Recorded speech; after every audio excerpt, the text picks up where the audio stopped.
बैरसिया नगर बड़ा ही सौभाग्यशाली हुआ है कि इसमें गुरु महाराज जी के चरण पड़े हैं। श्री श्री गुरु ब्रह्मचारी ठड़ेश्वरी महाराज जिनका आगमन बैरसिया में हुआ है, उनके बारे में आज हम स्टोरी कवर करने वाले हैं। सन 1857 के गदर में आप झांसी की रानी के सेनापति थे। अंग्रेज़ों ने जब झांसी के किले पर फतेह हासिल की, तब अंग्रेज महाराज जी के पीछे पड़े। तब आप सोया ग्राम के निकट दोया गांव है, वहाँ पर गुरु गिरनारी जी के पास आए और बोले कि आप मुझे अपनी शरण में रखें। गुरु गिरनारी जी महाराज ने कहा, बच्चा खड़े रहो, डरो मत। गुरु महाराज जी के प्रभाव से जब अंग्रेज उन्हें ढूंढते हुए यहाँ आए तो उन्हें महाराज दिखाई नहीं पड़े। इसके बाद गुरु गिरनारी जी महाराज की आंख खुली तो उन्होंने उसी स्थान पर खड़ा पाया और कहा, बच्चा तू अभी तक खड़ा हुआ है। तो ठड़ेश्वरी महाराज ने कहा, जैसी आपकी आज्ञा थी उसका मैंने पालन किया। तो गुरु गिरनारी जी महाराज जी ने कहा कि मेरी क्या, ये भगवान की आज्ञा है, आप हमेशा आजीवन खड़े ही रहें। इस तरह महाराज जी का नाम ठड़ेश्वरी महाराज पड़ा। 2-3 वर्षों तक गुरु गिरनारी जी की सेवा करने के बाद भ्रमण करने की आज्ञा लेकर महाराज जी बैरसिया आए। पिछले कई वर्षों से रामलीला का भव्य उद्घाटन गुरु महाराज जी के कर कमलों से हुआ था। आज भी बैरसिया नगर में जब भी धार्मिक कार्यक्रम होता है तो सबसे पहले श्री श्री 1008 श्री गुरु ब्रह्मचारी ठड़ेश्वरी महाराज जी का नाम लिया जाता है। धन्यवाद श्याम भैया, आपका बहुत बहुत धन्यवाद जो आपने यहाँ का कवरेज लिया और बैरसिया के जनता जनार्दन तक ये मैसेज पहुँचेगा और सभी को पता लगेगा। और आप सभी से भी विनम्र प्रार्थना है कि अधिक से अधिक सहयोग प्रदान करें ताकि हम जल्द से जल्द गुरु महाराज के इस भव्य मंदिर को पूर्ण कर गुरु महाराज की स्थापना कर सकें।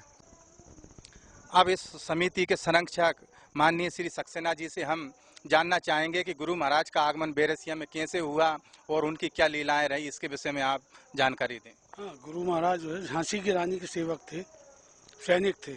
और वहाँ से जो है अंग्रेजों को मारते हुए और यहाँ पर दौड़ भागे थे।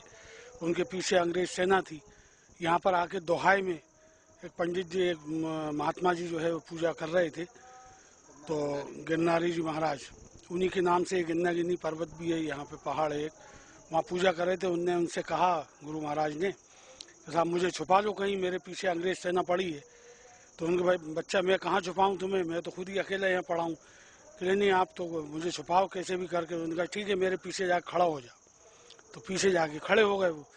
अंग्रेज सेना आई, उनने पूछा, बाबा यहाँ कोई सैनिक आया है क्या? उन्होंने कहा, देख ले बेटा, यहाँ अगर कहीं हो तो ले जा। यहाँ कोई सैनिक नहीं दिखा क्योंकि उनकी शक्ति ऐसी थी। तो वो खड़े रहे। उसके बाद सैनिक भी चले गए साहब। उसके बाद कई दिन हो गए वो खड़े ही हैं पीछे।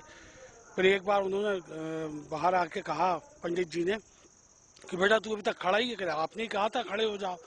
तो जब से इनका नाम जो है ठड़ेश्वरी यानी खड़े होने वाले, जब से इनका ठड़ेश्वरी महाराज नाम पड़ा, उसके बाद फिर वो दोहाई पे आ गए। ये सोहाय दोहाय पास में है, यहाँ आए और यहाँ पर उन्होंने जो है अपनी तपस्या करी और वहीं रहे वो बहुत। वहाँ भी उनका मंदिर बना है। उसके बाद बैरसिया आए।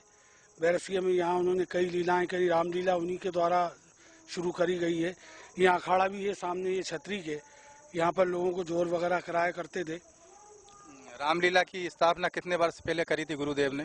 100 साल का तो मालूम है कि 100 साल तो हो गई, मतलब और पहले की होगी। 100 साल का तो अपने को ये है, लेकिन 148 वर्ष के करीब लगभग हो गए। लेकिन जहाँ तक अपना वो है वो 100 साल का है। तो 100 साल का तो हमको मालूम है। और यहाँ पर उनके पहलवान, उनके जो बनाए थे, उनने एक बार एक ऐसे ही आ गया पहलवान कि साहब मैं ठड़ेश्वरी महाराज से कुश्ती लड़ूंगा। तो उन्होंने कहा ठीक है। वो आया, साहब मैं आपसे कुश्ती लड़ूं के लिए एक काम कर, मेरा वो एक चेला है, पहले उससे लड़ ले, अगर वो हो जाता है तो फिर मुझसे लड़ लेना। कादर खां एक नाम के थे कोई चेला उनके, यहीं अभी बैरसिया उनका परिवार भी रह रहा है। तो वो नाड़ी घेर रहे थे, उन्होंने आवाज़ लगाई कि बेटा आ जाइए ज़रा, इससे मिल लो क्या कह रहा है। तो वो आया, अकेले साहब बोलिए, किले में तुम कुश्ती लड़ना चाहता हूँ। उनका ठीक है लड़ो। उन्होंने उसको ऐसे उठा के, वो कादर खां जो थे, उनने उठा के ऐसे घुमा के फेंका कि वो उठ ही नहीं पाया। वो आप पैरों पर गिर गया। गुरु महाराज साहब, जब आपका शिष्य इतना ताकतवर है तो आपके क्या हाल होंगे। तो ऐसे कई ऐसे किस्से हैं। जैसे यहाँ पर एक आम का पेड़ था, आम के पेड़ में लोगों ने कहा साहब हमें आम खाना है। अरे उनका क्या करोगे? उन्होंने नहीं साहब खाएंगे। उनने पेड़ को यूँ करके हिलाया और तमाम जो है आम नीचे गिर गए। ऐसे साहब हमें झूला झूलना है आपके हाथों पे। तो यूँ उन्होंने हाथ कर दिया, लोग दो लोग इधर उधर दोनों तरफ जो है झूला झूले। इस तरह शक्तिशाली यानी बहुत ताकतवर गुरु महाराज थे। और बैरसिया में उनका जो है विशेष कृपा है खास तौर पे। वो बैरसिया नगरी उन्हीं की लगभग बसाई हुई है। और नहीं तो यहाँ ऐसा कुछ भी नहीं था, ना तो कोई रामलीला होती, ना कोई उत्सव भी नहीं हुआ करते थे। डोलों का आना भी जब से ही शुरू हुआ, जब यहाँ पर जो है गुरु महाराज का था, तो उन्होंने यहाँ डोल भी, आप देखो वहाँ तालाब से होके और फिर यहाँ आते हैं पूरे डोल। यहाँ पर उनकी पूजा होती है, आरती वगैरह होती है, सब गुरु महाराज के उससे। और ये पूजा आरती हम लोगों की तरफ से रहती है, ये बरसों से चली आ रही। हमारे दादाजी भी करते हैं, फिर हमारे पिताजी, फिर अब मैं करता हूँ पूरे डोल की आरती। जितने भी ये हमारा पीढ़ियों से चला आ रहा है। गुरु महाराज की विशेष कृपा मेरे ऊपर, मेरे परिवार के ऊपर और बाकी सब बैरसिया वालों के ऊपर है। और हम लोग इस समिति में हैं, कोशिश कर रहे हैं कि बहुत अच्छे से अच्छा मंदिर बने। और गुरु महाराज कराना ही नहीं, अपने क्या बस की थी। आज अपन 30-35 लाख रुपए लगा के इसमें बैठे हैं। इतना पैसा किसी मंदिर में लगा है क्या? हमारी सब उन्हीं की कृपा है, वही करा रहा है, नहीं अपने किसी की बस की नहीं है।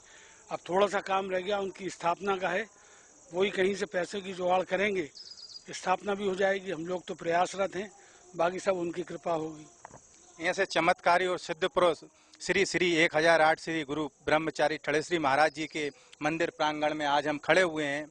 और आप सभी भक्त लोगों से भी निवेदन है कि आप अवश्य इस मंदिर में दर्शन करने आएँ और दान दक्षिणा भी दें, ताकि मंदिर भव्य स्वरूप में आए। और इस चमत्कारी मंदिर में सभी लोगों की मनोकामनाएं पूर्ण होती है। आदरणीय भाई साहब और आदरणीय अंकल जी, इन सभी की मनोकामनाएं पूर्ण हुई है और ये बाबा के आशीर्वाद से हमेशा खुश रहते हैं। तो आप भी एक बार दर्शन करने जरूर आएँ। तो गुरुदेव, ये जो मंदिर है, इसके पट कितनी बजे खुल जाते हैं और पट कितनी बजे बंद होते हैं, और मंदिर की आरती कितनी बजे होती है, और कब से आप इस मंदिर में पूजन कर रहे हैं, इसके बारे में थोड़ी जानकारी दें। सुबह 7 बजे से तो 11 बजे तक खुलती हैं और सुबह 8:30 बजे आरती होती है एवं शाम को 5 बजे खुलती हैं, 7 बजे बंद हो जाते हैं। क्या ये एकांत में है, इस वजह से जल्दी बंद कर दिया जाता है। और शाम को 6:30 बजे आरती होती है। पहले हमारे दादाजी करते थे, दादाजी के बाद हमारे बड़े पापा ने किया। हमारे दादाजी का नाम था श्री किशुजाल जी दुबे। उनके बाद हमारे बड़े पापा ने किया श्री पुरुषोत्तम जी दुबे नारद, जो रामलीला में नारद जी बनते थे। उसके बाद पापा ने किया, पापा के बाद मैं कर रहा हूँ। यहाँ के अध्यक्ष जी से इस मंदिर के बारे में चर्चा करना चाहेंगे कि इस मंदिर में उनका क्या योगदान है और किस टाइप का काम चल रहा है। नमस्कार। सर्वप्रथम गुरु महाराज की जय हो।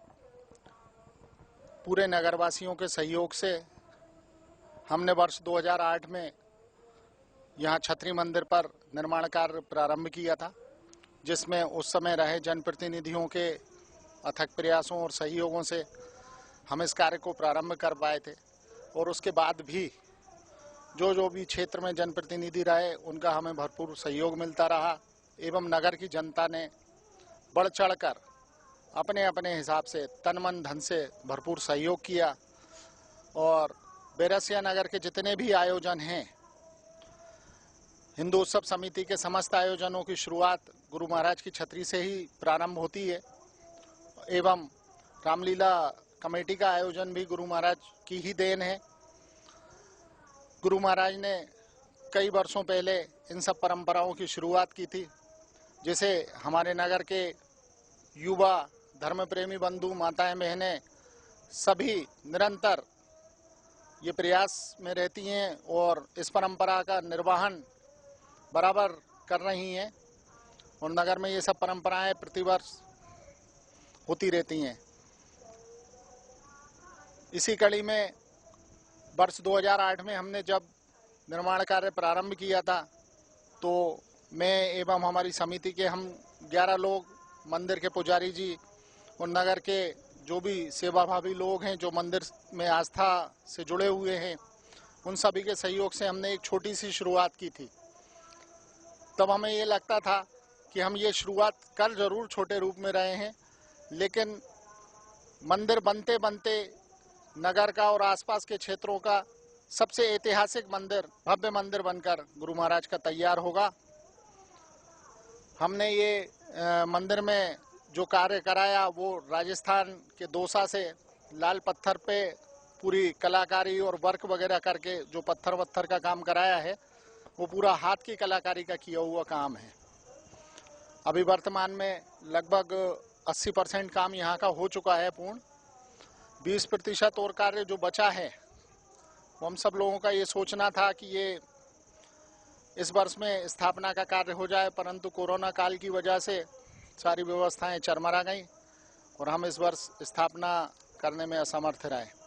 गुरु महाराज ने चाहा तो वर्ष 2021 में गुरु महाराज की भव्य स्थापना का आयोजन नगर के कोने कोने से जुलूस निकालकर और भव्य शोभा यात्रा के रूप में नगर भ्रमण कराकर गुरु महाराज की प्रतिमा को स्थापित किया जाएगा और आप सभी के सहयोग से ये कार्य संपन्न होगा, ऐसी मुझे आशा है।